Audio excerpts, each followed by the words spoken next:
All right, welcome everybody to the Avalanche Project's panel on hard goods, skis, boots, bindings, and why we like them. We decided we'd try to, my name's Adam Howard, I'm from Backcountry Magazine. I've had a lot of experience, most recently coaching 5th and 6th grade girls soccer. We had like 2 full teams and I had to substitute constantly. So I'm prepared for this 7-person panel. We're going to give the contestants 30 seconds to answer each question before we get into the lightning round, which will be 15 seconds. We're going to run it like a Republican primary debate. Sorry, can't help it. I'll go through and introduce our guests today. We'll start at the far end there. Ross Hare from Dynafit. Mike Hatrup from K2. Ryan Guess, Black Diamond. Federico Sprisa. Exactly. Oh, I'm sorry, I skipped one. Chris McCarron from Solomon. Federico Sprisa. Sprisa from Arc'teryx. Ermi Catino, DPS, and Jake Strasberg from Atomic. Yesterday, as I went around, thank you. Yesterday, as I went around and spoke to each of these gentlemen, I asked them for some anecdotes as to, what are the biggest design challenges they've faced or will face in the future when it comes to creating the gear that, as we all know, has really evolved so rapidly in alpine touring, especially in the last 10 years. And I think, Ryan, you put it best, and I'm going to quote you here. One thing we're always asked is, we want it lighter, stronger, and cheaper. And unfortunately, we can only choose 2 of those things. So I'd like to start with you and ask you to expound on that a little bit. When's the last time you heard that, and what was it? What kind of product were you guys talking about? The last time I heard it, this morning, every product falls into this grouping, and it's basically when you're working towards quality equipment for the backcountry. Obviously, people want it lighter. They always complain about the price being too high, and strength is a huge concern due to most of it being safety equipment. As we look at these things, unfortunately, it's not possible to add in all 3 elements into every single product, and it's a decision that we have to make as product managers and directors that we have to choose which 2 best suit that product in the direction that we have to go. Right on. Mike, can you weigh in on this? I mean, how does it break down for K2? How has it broken down for K2 over the years? We've talked, there was a time when we were like, if it's going to be damp, it's going to have some weight, and that's just the way it is. Is that still the case? And I guess I just leave it like that for me. I'd say absolutely that is still the case. Yo. I think for sure that's still the case in that I don't think it's so much as choose 2, lighter, stronger, cheaper, is the real world decision that people are making is, do I want better performance or lighter weight? Because it's not like bike equipment where you can buy a set of $5,000 carbon wheels that are lighter and perform better, but they're more expensive. With skis and boots and bindings, nobody's been able to make a product that's really lightweight that skis as well as your alpine stuff. And that's the real world decision that people are making is, do I want really, really good alpine performance, or do I want better walking and lighter weight? And I think that's the nice thing is that you've got, an alpine boot on one end and a Scarpa Alien on the other side. And now you've got every continuum along that filled in with different brands and products, so you can choose what you want. Right. For years, from the outset, DPS had a really high price point. That delta has kind of slimmed down a little bit over the years. You guys are known for really lightweight. There was a time not too long ago that there'd be a $600 delta between maybe a volet ski and a DPS ski. Why is that the case? And would you agree with Hatrip that a super light carbon ski is not going to perform as well as a wood core, 2 sheets of metal, kind of alpine-oriented type ski? Yeah, I mean, it's really comes down to feel too. Like like a metal planted, metal laminate skis and have that planted feel. And Pure 3 construction for DPS is $12.99. So last year we made the Tour 1 construction at $10.50, and that ski is super. That's very light. We could make it lighter. The second you start doing that, then you're really sacrificing performance. So we hear a lot of people that I'm just going to buy a Tour 1 and I'll use it everywhere. And we're that's a backcountry ski. We want people skiing. If they're going to ski DPS, a Pure 3 in and out of bounds. Tour 1 is strictly backcountry for sure. Jake, where do you come in on this discussion? Well, we obviously come in on it from, let's say, the skier's left side here. On the performance side of things, coming from Atomic, we have a very long pedigree in performance-oriented products that are built for going really fast, being really stable, and kind of trusting all varied terrain. And then now with the evolution of this lightweight kind of evolution and what's happening there, marrying those two things is obviously very complex. I think Mike kind of nailed it. And it doesn't matter if you're a beginner, intermediate, or an expert, you're always kind of trying to find the compromise in what's going to get you where you want to go. So you have to kind of choose your own adventure into where those things balance out. We've for sure been on a mission to come down to a point where we're marrying performance and lightweight at the very edge of where we're kind of finding the balance between the two. And then we've got products that go one way for the people that want to go further, faster, and we've got products for the people that want to go charge harder and have the crud busting, super stable feel. So we have a little bit of a menu, but realizing that there's different strokes for different folks and being able to kind of fine tune that for those people. Where's price come into that discussion? I mean, again, we know that this backcountry for sure is a growing market, and there's more beginner and intermediate type people coming into this, and they're not going to pay $1,000 for a pair of skis. We want to make sure that we've got products that are affordable to get people out to go play and go ski, but you're going to sacrifice things. Obviously, there's less innovation built in, there's less technology, you're getting what you pay for, but at least you've got something that can get you out the door to get out and enjoy yourself. Right. Let's talk price a little bit in the boot world. Federico, you were responsible for a lot of the TLT boots with Dynafit. Thank you.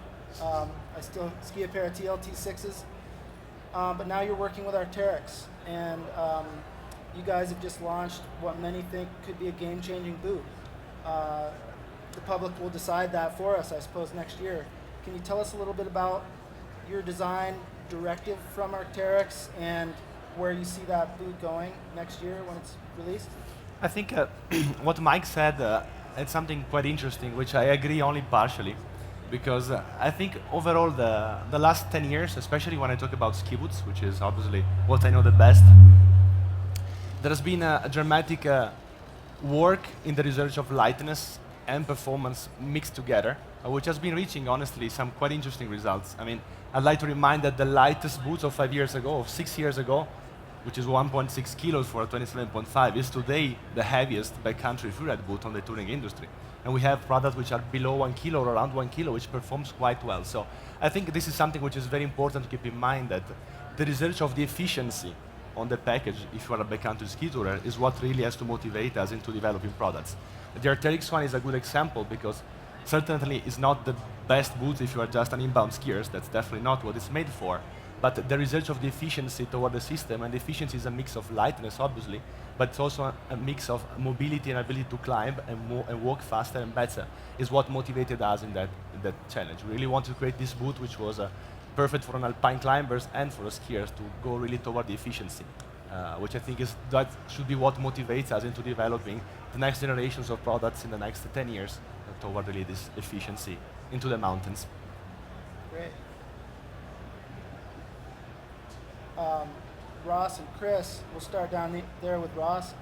Dynafit has long been, a leader in light, from the tech binding and on through their boot line, and now at least some of their skis. Where do you guys see yourselves going when it comes to the next 5 years of your products?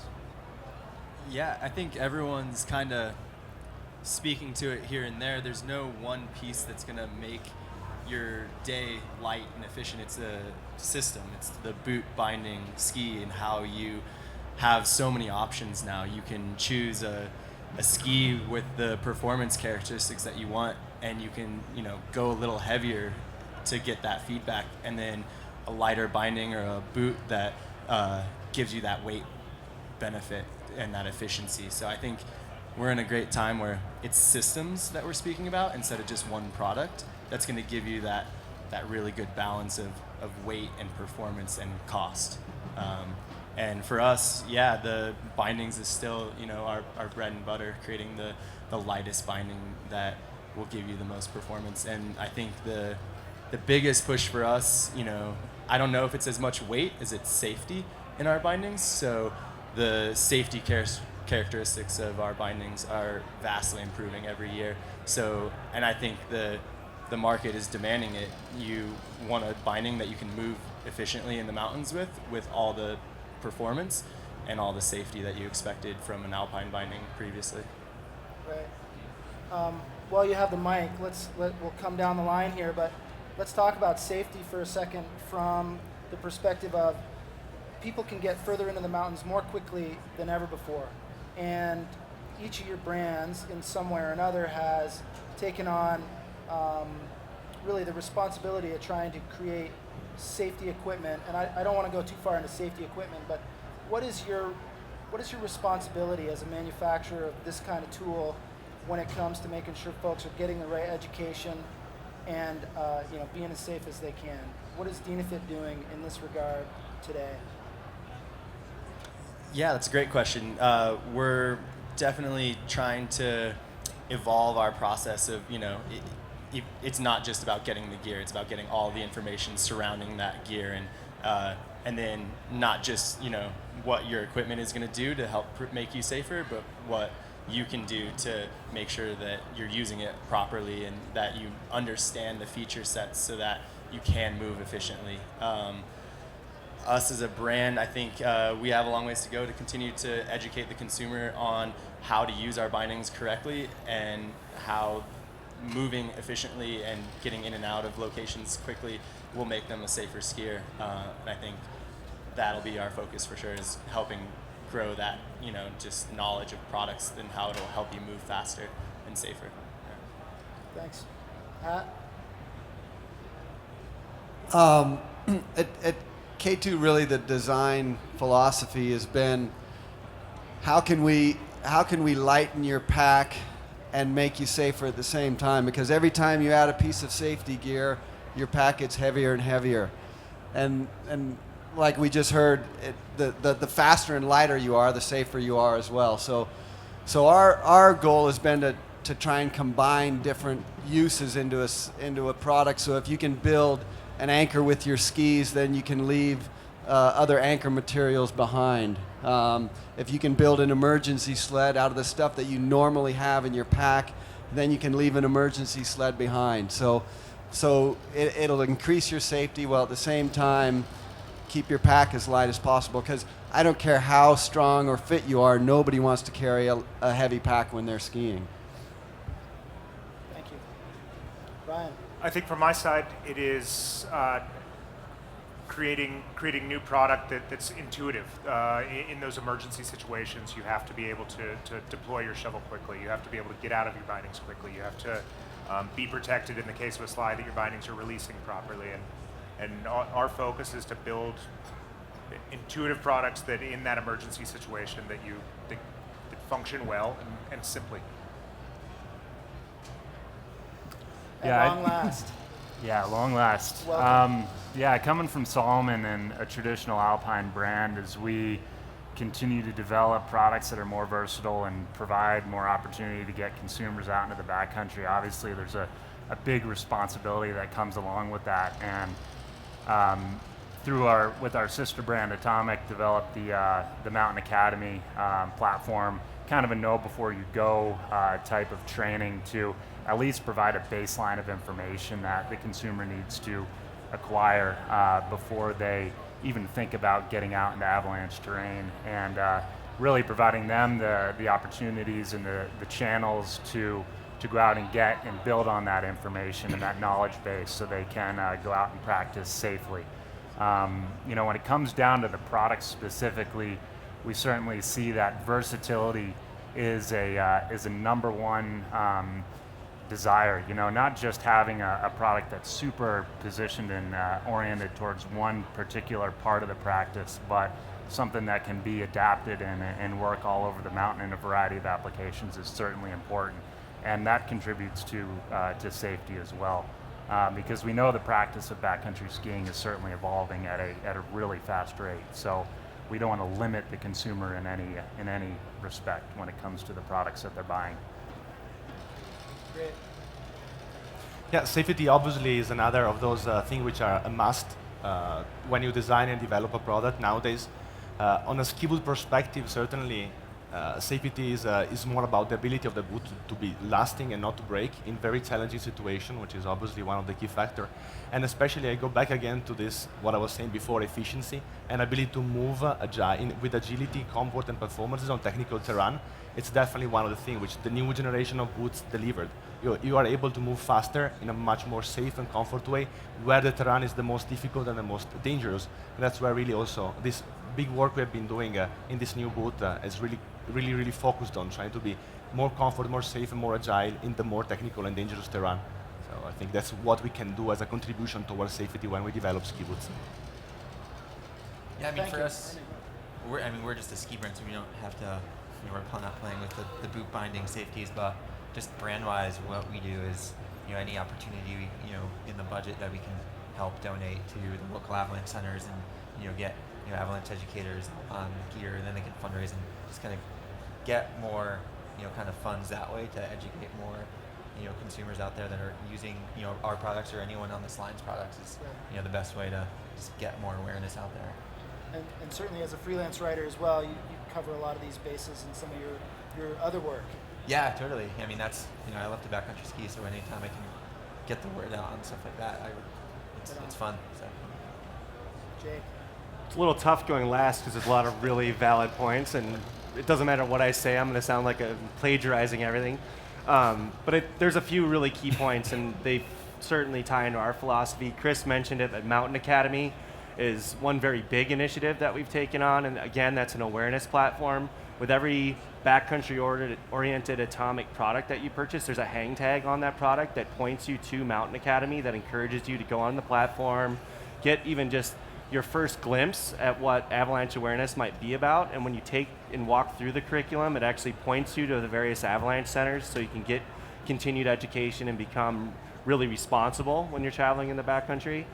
We've also pushing that out through some of our other, we have some big media partners like TGR and their IPRW and their Safety Week platform. So just trying to take this and make sure that it's an awareness platform and people have a resource to go to where they can kind of get their first taste of what they could be looking for when they're traveling in the backcountry. One other thing that's always top of mind when you're developing a product is that you want it to be really intuitive and easy to use. So when you're building a boot and you've got a hike mechanism or the buckle's easy to use, can I get the skin clipped off easily? Can I attach it? All those things, just making sure that the products are easy to use and people have the confidence in their gear and equipment so they can focus on being safe and where they're going is another element of it. But it's obviously of the utmost importance to us, and we're really excited. I mean, for sure the Mountain Academy platform is something that we're very proud of. Great. It strikes me that not too long ago we might have reached a tipping point where certainly when it comes to boot technology, where resources and technology were bleeding into the backcountry AT world from the alpine side, now you're starting to see some of that technology going the other way. And so for Atomic, Salomon, K2, Hat, do you agree that we're starting to really see AT backcountry technology move into the Alpine side of K2's boot program? Tell us a little bit about the history there. Well, yeah, K2 is obviously comes from the Alpine side, like some of these other brands do, but we haven't really ventured into the real lightweight touring gear. Our boots are very much side country focused boots, and yeah, you're seeing a lot of that technology from backcountry blend into those. So we've got a walk mode on the Pinnacle boot, and there's a Vibram sole and tech fitting. So it's got all the features of a backcountry boot, but it's heavy. It's not something I'm going to go do the oat route on.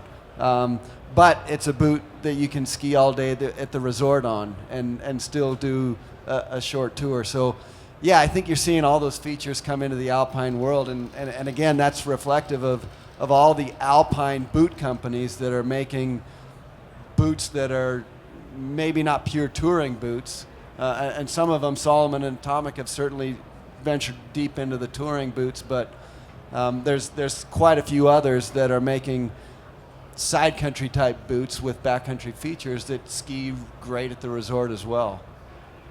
Chris, you have a follow-up with that?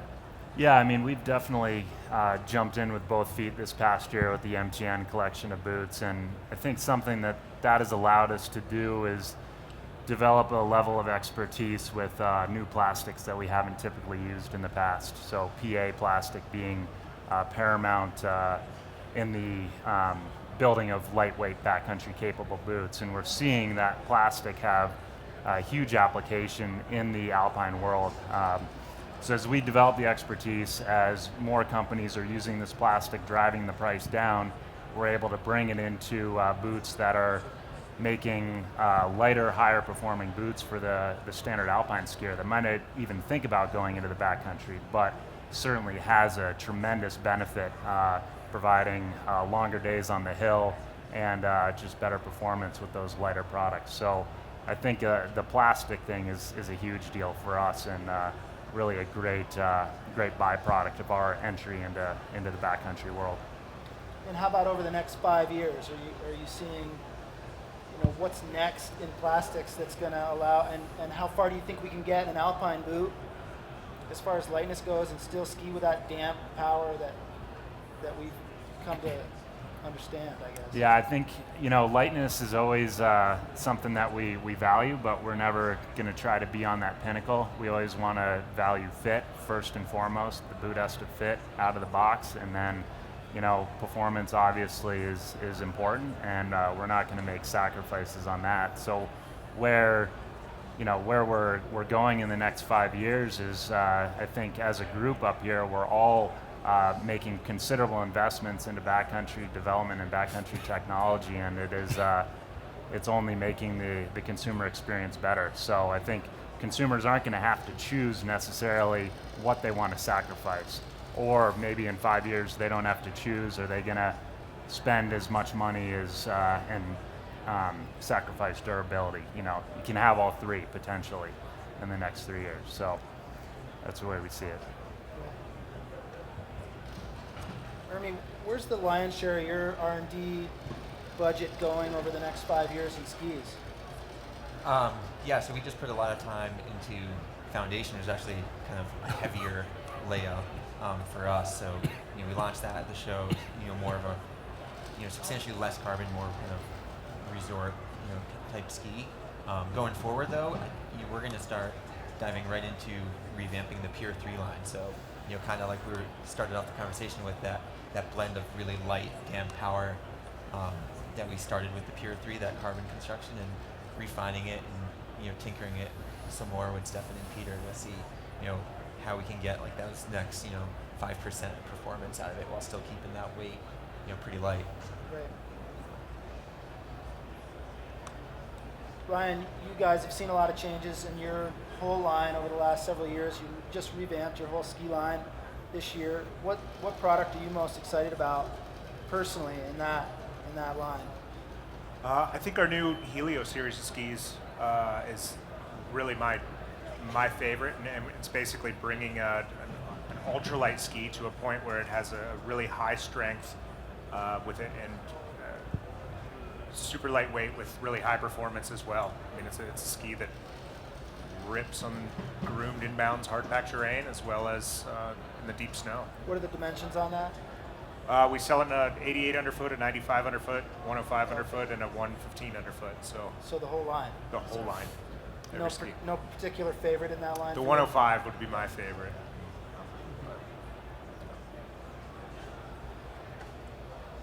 Ross, last year's 2.0 seemed to be a huge hit. I know it was with our testers.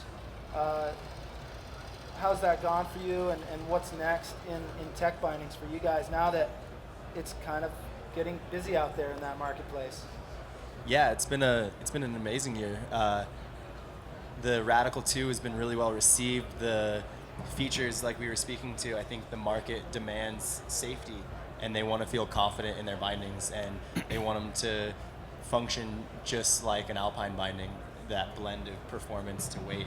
And the Radical 2 has been a really successful story, and the 2 certification is something that we're going to continue to talk about, and the tech inserts in the boots, and how those systems make for safety in the backcountry. Just making sure that every brand is looking to build the product at the highest level, and we're all kind of we're all following the same measurements in safety, and how we're controlling that, between the release values and the weights and everything. I think more competition is great. It's making everyone push themselves and innovate more, and we're going to continue to see better products because of it. It's awesome out there now. Several years ago, as more and more folks got into tech, there was a big discussion about those that were using Dynafit tech fittings and those who were not. Where's that conversation today? Is it a dead issue? Is it still a big part of your business, or what does that landscape look like today? Yeah, the partnership with Dynafit Tech Inserts and all the boot manufacturers has grown immensely. It's the majority of boot manufacturers moving forward will be using the Dynafit 2 certified tech inserts. So I think that's a huge step, that everyone has the best possible inserts in their boots, and it's just going to help with everything. So yeah, more and more brands are sharing that resource, the information on how to mold properly, and we're actually launching here today our newest insert as well. So we're innovating our inserts and sharing our information with the industry.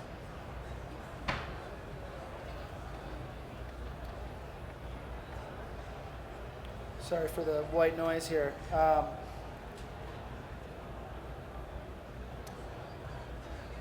I'm going to give you a gimme question, Hat. If you had any amount of money to develop any product that you've always dreamed about, but never could get through the top guys, what would it be?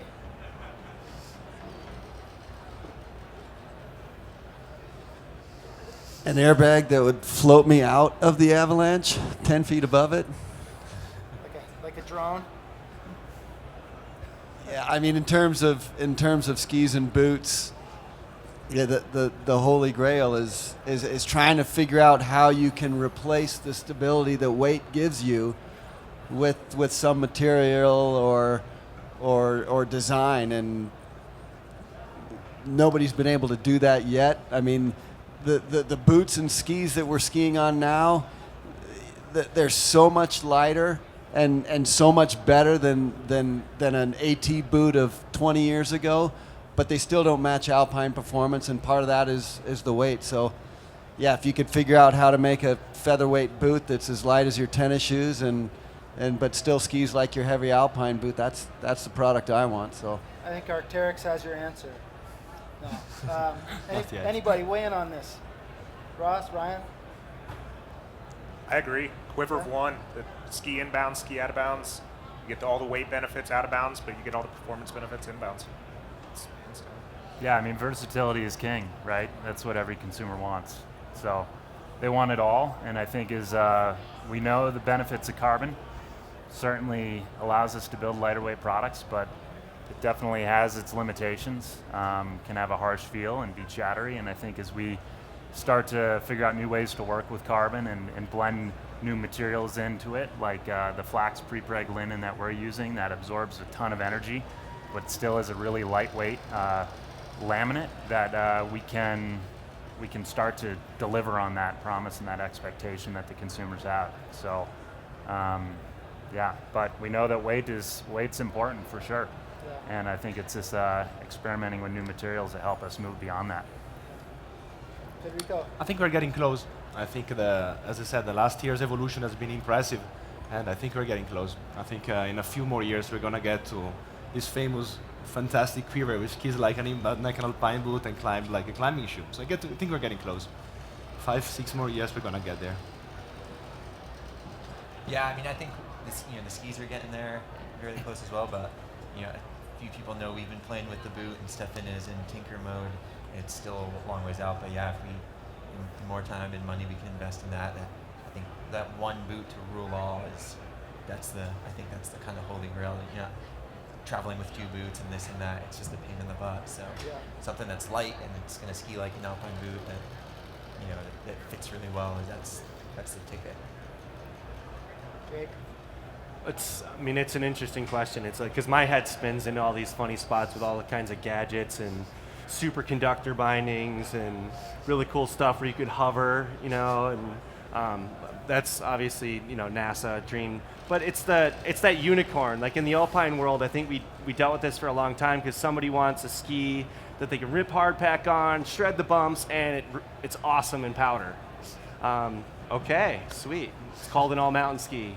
And now in backcountry, it's similar. We're you got guys who want to move super fast, super light, and people that want to make sure they've got some really good stability and versatility that maybe lean more from the alpine side. So as the materials improve, we all kind of get better and feed off each other the way we do. Imitation's the highest form of flattery, right? So, we're all in a close neighborhood, but as things evolve and just having the materials and the know-how and the R&D that we've established with our brands over the last decades, I think things are going to improve pretty quickly.